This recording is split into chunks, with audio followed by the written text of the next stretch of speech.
right, welcome back everybody to the tour studio here at Burlington Country Club. This is lesson number 5, and this is part 2 of the pivot. If you were with me for the last session, you know I think it's important because I'm devoting two parts to it. Your first part of the pivot you saw from face on, as I call it. Now you're going to see a picture from down the line. And the reason I wanted to break it up is you really need to see how the hips work in the pivot from both directions. It's extremely important to have a proper pivot to work your hips correctly. Okay, so we're going to get into how the hips work from down the line, and you'll see I'll emphasize hip turn. Okay, I won't talk to you much about the direction the club goes for now, okay, but we're really basically working on pivot. Okay, so let's get to it. So you heard me in the last session when we talked pivot. Pivot basically starts from after the takeaway, okay, and we spent a lot of time in the last session talking about hip turn, so now you're going to see it from a different angle. When I mentioned in the last session that the pivot, you want to feel like your right butt cheek pushes back, I put a chair up against my backside, and you're going to see in my normal pivot, you're going to see me push the chair out of the way on the backswing. That's a great thing for you to practice at home. Get a chair, put it up against your backside, get into your golf posture. I always like to remind you of earlier lessons. Proper pelvic tilt, push the hips back. You push your butt onto the chair. Now watch as I go back. Very key to the pivot. Okay, I've made my takeaway.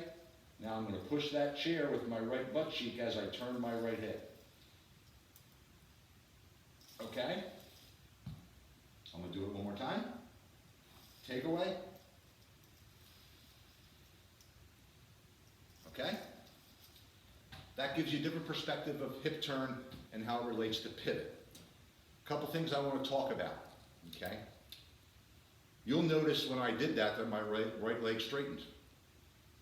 You'll also notice that there was probably more weight on my left side than you think it should be. Big misconceptions. Everybody thinks that the weight has to be right at the top. If your hips turn properly, your weight really isn't shifting to the top. Your pressure, or to the right, I mean. Your pressure is. And that's why I emphasize push it out of the way with your right butt cheek, okay? So, the last session I said I'm not a fan of shifting weight to the right. I'm definitely not a fan of that. Most golfers would play better golf if they kept more weight left than right. Okay, that's an absolute. I find that 100% accurate with 99% of my lessons. Okay, but the one thing you probably noticed from this direction when I pushed it back, my right leg straightened. I know there's been people written in magazines, so-called experts, that say you got to keep your right knee flexed. Well, I'll put it this way. You have to keep your right knee flexed if you want to play bad. You have to keep your right knee flexed if you want to hit it shorter. Okay, and you have to keep your right knee flexed if you want to hit slices. Now, if that's what we want to do, keep your right knee flexed. But if you want to hit it further, you want to be able to draw the ball if you want. Okay, you want to have a better pivot, which means you're going to hit it further. The right leg, and I can't emphasize this enough, has to straighten.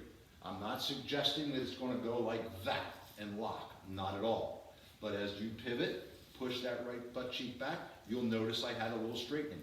That's a proper pivot. Okay? Very, very important. Okay? One other thing I'll talk about pivot. Okay? And this might be confusing. I'll talk about it and maybe I'll explain it after I first say it to you. As the right hip turns back and pushes back, it gets a little higher than the left.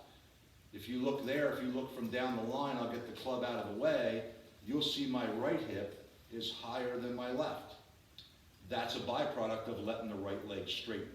Why is that important? I think a couple reasons. It creates room for the club to come from the inside, which we'll get into when we talk downswing.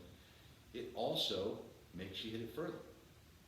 It gets the pelvic tilt working properly. And I'm not going to get into explaining that any of these sessions with angles, but it has a lot to do with power, how your pelvis works. Okay? So I'm going to review, because I know I talked about a number of things in this particular session. I want to make sure we're on the same page. And remember, if you get confused, email me, call me. I'd be happy to text me. You know, I do those lessons all the time, so don't hesitate to get in touch with me if you're confused at all. So, part 2, pivot. Okay? Takeaway we already know. As you go from here up to the top, Okay, you're gonna push the right butt cheek and push that chair out of the way. You'll notice the right leg straightens, the right hip's a little higher than the left.